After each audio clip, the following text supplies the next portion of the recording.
fellow adventurers. This is Typhon DeLeon. Some history dweebs paid me a buttload to record an echo series about my adventures, and Typhon needs a new ship. Crash the old one, angry saurian broodmother, runaway sandwich, long story. Anywho, I was born to a family of turd farmers. Lot of money in turds those days. Good dependable fuel turds. That's why I always say, if you step in crap, consider the upside. By now, you've probably noticed that Pandora isn't the friendliest of planets. I'm guessing it's not any safer in your day than it was in mine, so if you see something coming, shoot first. We just call that a Pandoran handshake. Hey, who the hell are you? I'm Typhon DeLeon. Nice to meet you. Here's a med pack. Yeah, I'm doing an echo series. Sure, I'll sign an autograph. Ah, my old stomping grounds. See that big-ass monster skeleton? I was so busy hunting Iridian crap one day that he almost stomped me into a Pandora pancake. But I dove at the last second, and then I did a triple backflip straight into his mouth, right past the teeth, and shot my way out his sphincter. I smelled like monster ass for weeks, but I'd do it again, and I did. Pandora's a strange and harsh place. Sometimes, I get the feeling the whole planet is trying to shake us off like a tick-infested skag. But I'll tell you one thing. If I do find the Iridian homeworld someday, I'm gonna finally get some answers. Hey, aliens, I'll say. What's so freaking special about Pandora? My parents' turd farm wasn't far from here. One time, skags ate some of our tools, but I hunted those bastards down and licked them good. And only now it occurs to me that that expression might not sound so great. Ah, who cares? I am who I am. And I'm telling you, I licked those skags real good. When I was 16, my parents died, and I buried them at their turd farm. Afterwards, I started thinking, what am I still doing on Pandora? I gotta get off this ass crack. So I snuck onto a merchant ship bound for Promethea. Good thing I was smaller back then, better for sneaking. At the time, no one on Pandora ever thought I'd amount to anything, let alone become a legendary explorer. But, like I always say, heroes come in all shapes and sizes. I remember the day I arrived on Promethea. Those buildings looked so tall and majestic. I was so busy sky-gazing that a thief stole the pants right off my keister. Promethea's no Pandora, but a city is still plenty dangerous. I knew this was the sort of place I would either find my destiny or die in a gutter. And thanks to my partner/nemesis, Aslan de Vega, Promethea was almost both. I thought a city like Promethea would be crammed full of opportunity. But actually, it was a tinderbox of violence and greed. Corporations were pulling out, calling the joint a dead end. People were starving, eating stone soup and boiled rats to get by. But somehow, I survived. It was a real wrong place at the right time type of situation. You know, sometimes the trick to being successful is just staying in the game longer than the other guy. There'd been rumors about the Iridian since the expansion days, but no one had found Bupkis. Those days, Atlas was paying top dollar for artifacts. Well, it wasn't like I could farm turds for a living, so I took up adventuring. Thing is, the gangs were shaking down freelancers.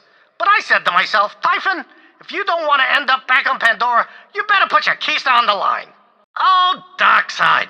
My kind of neighborhood. What a dump! Rats for pillows, rats for dinner. There was a saying, once you go rats, you go straight to the hospital. Or to sleep. But Dockside was where I met Aslan de Vega. That bastard tried to kill me plenty of times. But here's the thing. If I hadn't met Aslan, I never would have joined up with Atlas. And if I hadn't joined up with Atlas, I probably would have just ended up back on Pandora, farming turds. During my Dockside days, I was always starving. I begged, borrowed, and stole for a bite to eat. Some nights, I was so hungry, I woke up and I was eating my rat's pillow. Anyway, once, I saw some grubby kids fighting over a pickle.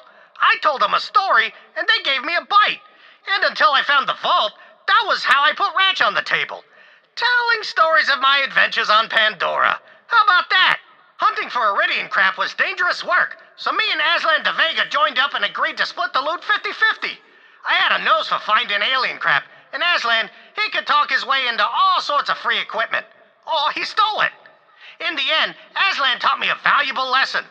The same person watching your back is usually the first person to stab it. That's why I always strap a Verkuvian ham on my back. Hot as a rock. That back ham saved my keister plenty of times. In ham I trust. Aslan de Vega, my partner/nemesis. He talked a big game, but there was a reason why he was down on his luck. He was lazy, but I was hungry to prove myself. Then one time, we were wandering through the Casmarian quarry, and I fell through some brittle rock. Aslan calls down, "Nice knowing you, DeLeon," grabs my stuff and splits. Well, I had to find another way up. And bam, that's when I found the vault. I guess the moral is, sometimes you gotta fall before you make it big. I found the key just sitting there in front of the vault. Good thing I didn't open it myself. I gave the vault key to Atlas, got a boatload of cash, and the rest is history. Anyway, as soon as I made my money, who shows up at my door but Aslan de Vega, saying I owe him half of the cut? Baloney! I was on my own. And after that, whenever somebody wanted to find Meridian Ruins, they called me, Typhon DeLeon, the first vault hunter. Before I found that vault, Atlas was lagging behind the other guys. They'd almost got wiped out during the corporate wars and were looking to rise from the ashes like what's it called? That Firebird. Anyway, Atlas was just throwing explorers at every dig site they could find. Now, I never thought growing up on Pandora would do me a lick of good, but I spent my childhood hunting Meridian Ruins, and that gave me the edge. How about that? Pandora's good for something. First time I saw Siren was my trip to Athenas, and she was the queen. See, after I found the vault, Atlas paid me a buttload to lead a peace envoy. Later, I found out those bastards had slipped some spies into the envoy to steal Iridian artifacts. Now, I ain't no monk, but for the record, I didn't steal nothing from Athenas. Typhon's honor. The graveyard. That's where it went down. See, I was admiring the tombs when Siren Queen Dido catches me. "You must die, trespasser," she says. "Any final requests?" So I say, "How about one last dance?" She narrows her eyes, then nods and takes my hand. I remember her gray hair cut by the moonlight, and how her bony fingers grabbed my tuchus and wouldn't let go. Next thing I knew, she smooches me right on the tomb. Boom! Siren girlfriend. There's no place in the galaxy with more sirens than Athenas. Must be something in their water. Or sirens were drawn to the place by some sort of, I don't know, call? I stayed for a few years until Queen Dido passed away. Then some monks in the Order of the Impending Storm took over the joint. One day, some skeezy monk, he pulls me aside and says he'll pay plenty if I bring him another siren. I slap him in the face with my Verkuvian backhand and hopped in my ship. Never came back. The moral of this story is that monks suck. After I found the vault, all that fame went to my head. At first I was handing out free pickles to orphans left and right, but soon I was building myself houses and yachts out of Verkuvian ham. Also, I lost a buttload of cash betting at the Rat's Track. Pretty soon I was broke. They repossessed my ham yacht. Meanwhile, Atlas was exploring the neighboring asteroids, hoping to strike it rich. That's why I took the Skywell gig. Boy, was that a mistake. The Skywell gig. Skywell 27 was one of the mining sites orbiting Promethea. The word was, some poor schlub had gotten trapped, and he was radioing that there was tons of Meridian ruins all around him. I figured he was lying, so the corporations would actually send a rescue crew instead of just paving over the poor bastard. I'd trust a rabid skag before I trusted a corporation. Unless that skag was running a corporation. Skag CEO. Dunno. It makes me laugh. The whole trap miner thing was a big fat ruse. When I get there, Aslan de Vega calls down and says, "That's for stealing my cut of the vault, DeLeon." Then he hucks a grenade, collapsing the tunnel I was in. When you're famous, there's always some asshole who'll try to kill you for money. It took me a while, but eventually I found my way to the surface. Aslan was at the bar celebrating my death. I nabbed his geese when he wasn't looking and stole the putz's ship. Ha! For a while after I found the vault, Atlas kept me on retainer, which is a fancy corporate word that means we'll pay you to sit around and do bupkis. My contract had something called a non-compete clause, which I didn't read, because who reads contracts anyway? Big mistake. I looked all over Promethea, searching for another vault. But no matter how hard I tried, I couldn't recreate the magic of that first vault. Sometimes in life, you just don't know when you've reached your peak. But I started to wonder whether there were other vaults out there. Atlas, they lied to me. Bastards said that they were going to use the vault tech to make Promethea a paradise. But all they did was quadruple their standing army and added a new feather in their cap, the Crimson Lance. Those bastards bled the people dry and worked them to the bone. After a while, I said to myself, screw Atlas. I gotta get out of here. Wish I could say finding that vault did some good for the people of Promethea, but that ain't true. At first, it sure seemed like it, though. Atlas started building subways and planetary tracks, but when they didn't find another vault, the corporation stopped investing in the planet, and Promethea became a crap hole again. Be careful who you work for. Corporations, they're like assholes. They ain't any prettier from the inside. And if you stay near one long enough, they're gonna crap all over you. Atlas, they offered to name the station after me, but I told them to name it after Aslan de Vega, 'cause I'm no dummy. Who wants their name attached to something people are gonna just piss and crap all over? So then, they tell me they're gonna name the whole city after me to attract investors. Baloney, I say. If you want to attract investors, name it Meridian. Then everyone will think it's got crap tons of Meridian ruins. Dumb bastards did it too. Names are like stories. They can be dangerous in the wrong hands. After I found that first vault, Atlas sent me into every nook and cranny on Promethea. But the truth is, I never found another one. Pretty soon, Atlas started accusing me of holding out on them. But Typhon's honor, there ain't no more vaults on Promethea. Good thing, too. You release a monster in a city, you better have another one to fight it. Saw that in an old documentary from before the expansion. What a flick. I always heard Eden 6 is part of the Paradise system. Well, after Promethea, I came here for a vault hunting gig. Montgomery Jakobs himself hired me. I figured a change of scenery would do me good. Who wouldn't want a little paradise? Ha! I ended up trading city stank for swamp ass. Eden 6 is a lot of things, but it ain't no paradise. That's for sure. Wood. That's why the Jakobs Corporation settled on Eden 6. And that wood kept them going for 300 years. Ancient for a corporation, you know. Then again, Jakobs stayed out of the whole big war. Kept to themselves.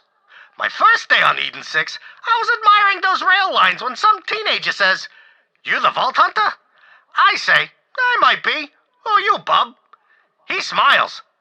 "Wainwright Jakobs. My daddy's the one who hired you to find our vault. And you don't want to disappoint him, trust me." Waterfalls. By far my favorite part of Eden 6. One time, I went skinny dipping in that waterfall with Monty Jakobs, his wife Margaret, and some of their friends. Well, next thing we knew, some jabber stole our clothes. So we started walking back to town naked, sharing a flask of bog wine and howling at the moon. All of a sudden, a Saurian steps in our path, but old Monty shoots him dead in the eye. Oh boy, I say. What a shot! But I guess if it took more than one shot, you weren't using it, Jakobs. And he says, "Now that's a fine slogan. Mind if I use that?" Not long after I landed, I get an echo from Aslan de Vega, his one echo from prison. Well, he asked me to visit, and to bring him a hock of Herculean ham for old time's sake. He'd been booked for a conspiracy to steal a vault.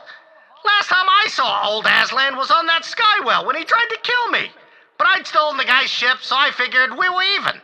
Anywho, I went to pay old Aslan a visit. See, they were keeping old Aslan in solitary confinement. Aslan, he's all chained up. "You bring the ham," he asks. I nod. So he says, "Thanks, DeLeon." "For what?" I ask.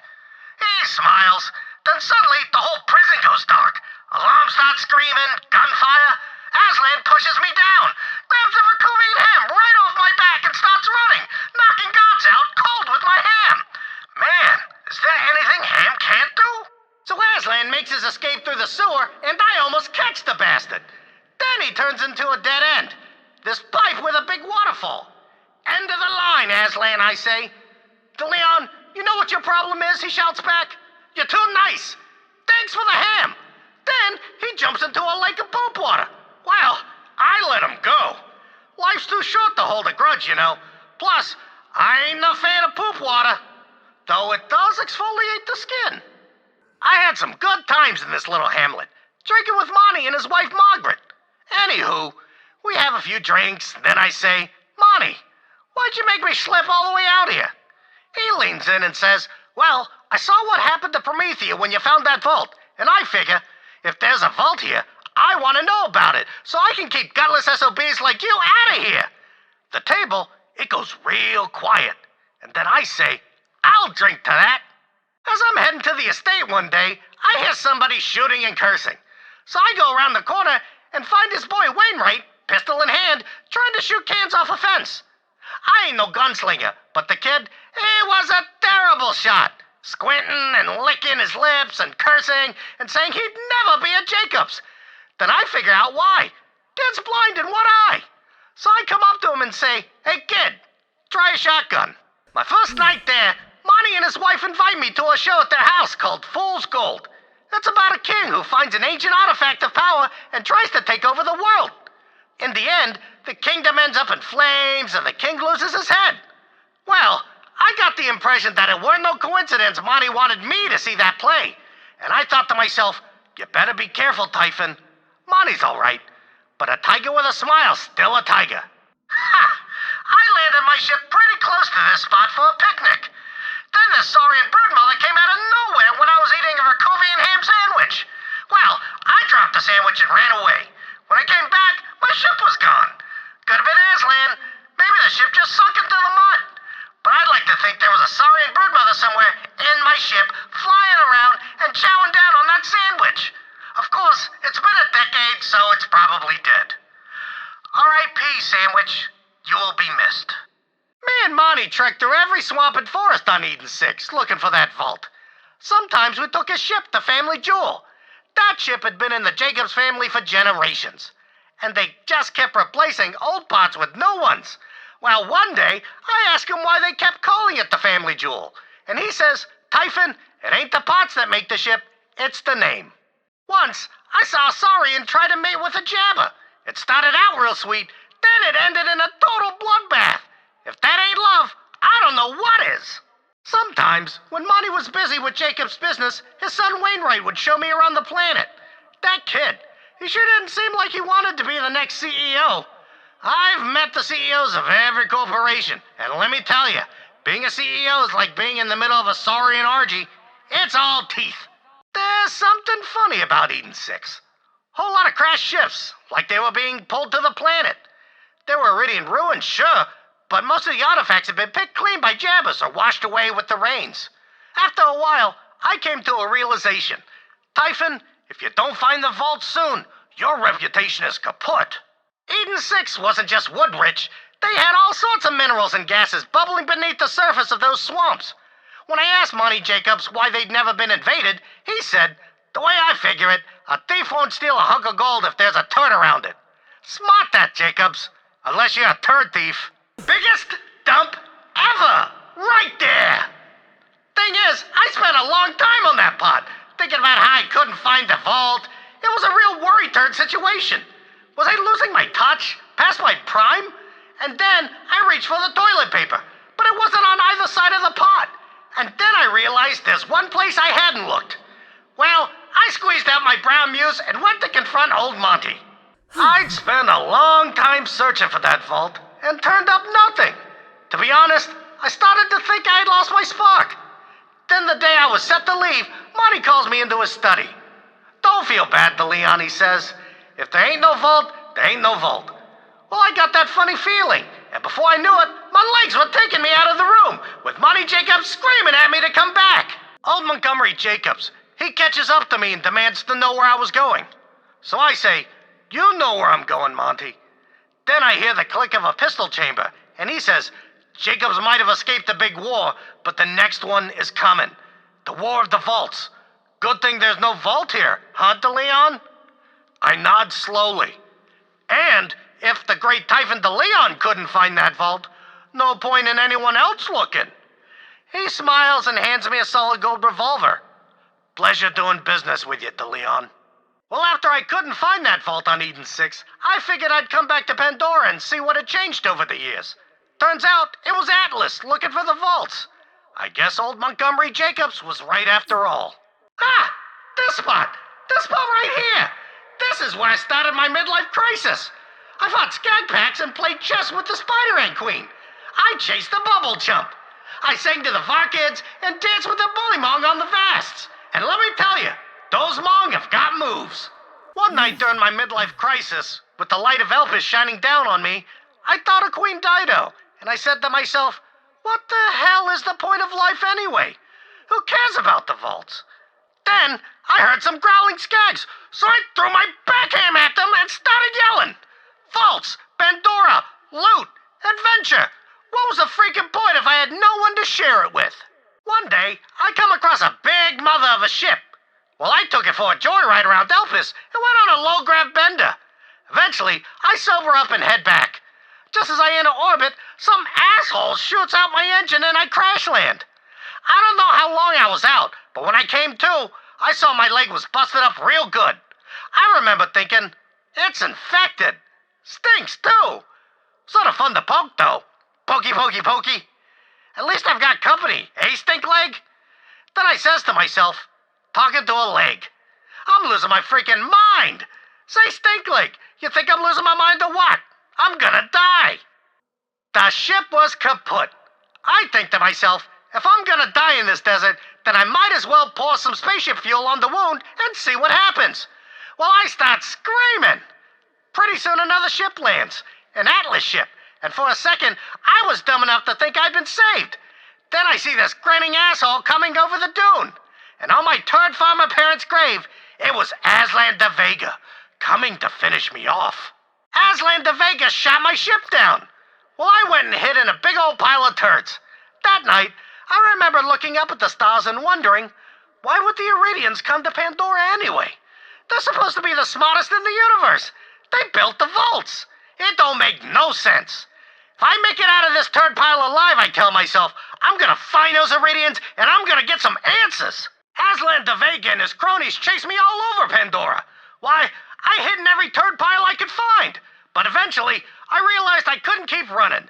So I picked a defensible valley, juicy with turds, and decided to make my stand. This was the place where I made my stand. I remember the wind in my hair and blood on my hands.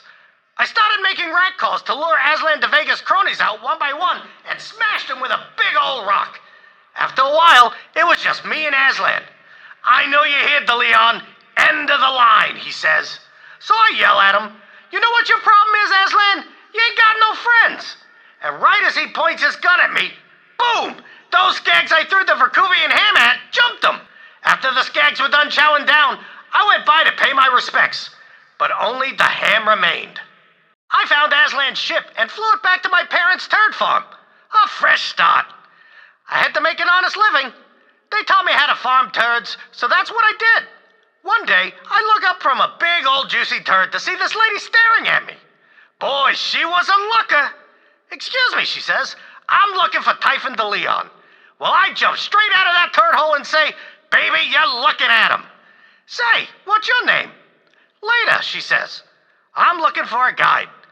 And I says, all right, let me just throw this turd in the silo and we'll go. Leda was an Atlas researcher whose team had been slaughtered, but that didn't stop her. She needed a local to show her around all the Iridian spots, and I was more than happy to. Leda was way better than Aslan de Vega. For one thing, she didn't sweat so much. Plus, she could read some Iridian. Not much, but enough. There's a lot of treasure in the galaxy, but the rarest loot of all is love. Necro de Feo. The first time I ever heard the name of the Iridian homeworld was from Leda's own lips. We were driving across the desert in my turd buggy when we came across some ruins. The bot scattered out, chirping and beeping. I keep an eye out for the racks while Leda starts digging in the sand. Then she looks up at the moon and says, Necro de Feo. As if she could already see it. Necro de Feo. Ha! That's a funny name. I was sweet on Leda, and she knew it. Together we started looking for clues to the long-lost Iridian homeworld, Necro de Feo. It was her dream to find it, and pretty soon it became my dream too. More and more Atlas soldiers kept arriving on Pandora, so I figured it was time to split. Well, me and Leda started making preparations to go to Necro de Feo. Supplies, astrolabes, picked up a few bots in the desert from some traders. Said our goodbyes. I went to old Aslan's grave and took a big old dump on it. The putz. Now I'm just waiting for those history dweebs to send me the moolah for this Echo series, and then we're out of here. History dweebs asked me to leave some words of wisdom before me and Leda head off to look for Necro de Feo. You know, just in case we don't come back. Anywho, here goes. Be nice to people. And never, ever forget your backham. Got the History Dweebs moolah. Bought a new ship, and we're all packed. So that's it, folks. Me and Leda are gonna search for the planet Necro de Feo, homeworld of the Iridians. You can try to find me if you like, but be careful. If you follow in the footsteps of giants, sometimes you're gonna step in giant-sized crap. This is Typhon DeLeon signing off. Hey, Leda, have you seen my backham? Well, we crashed. Ship went blammo. We got guns and gear and backhams to last us a few months, so we should be all right. Stored a few of these historical markers on the ship, and that's a good thing, too. It's easy to get lost on this planet. Necro DeFeo. That name, it don't make no sense. I mean, what the hell is a Feo? Lot of funny stuff on this planet. Get that same feeling I got when I was on Pandora, Promethea, and Eden 6. Leda says the Vault planets are all linked somehow. Anywho, doesn't seem to be any other humans on this planet, so I'm gonna go explore naked. I'm free-hamming it. Leda says this door leads to the machine, whatever that is. Oh, right, she told me. She thinks this machine is the one that closed the Great Vault. So I says, what's the Great Vault? And she looks at me for a long time. The Great Vault, she says. That's why the Iridians aren't around anymore. Later, she was so happy being here. She just kept running around, reading ruins and slapping my ass. True story. Then we see the vault in the distance. Well, we licked that vault monster real good, and it was a tough one. 7 heads. What'll they think of next? And then we go into the vault, and Leda says, Typhon, come here, baby. And I do. And I ain't gonna record what happened next. She stooped me. After we beat that monster, we beat the monster, if you know what I'm saying. Then we laid on our backs looking up at all them pretty lights, and Leda says, we have to stay here, Typhon. We can't go back. She said if the corporations found this place, the universe would be kaput. So I says to her, baby, as long as I got you, I got the whole universe. And then we beat the monster again, right in the vault.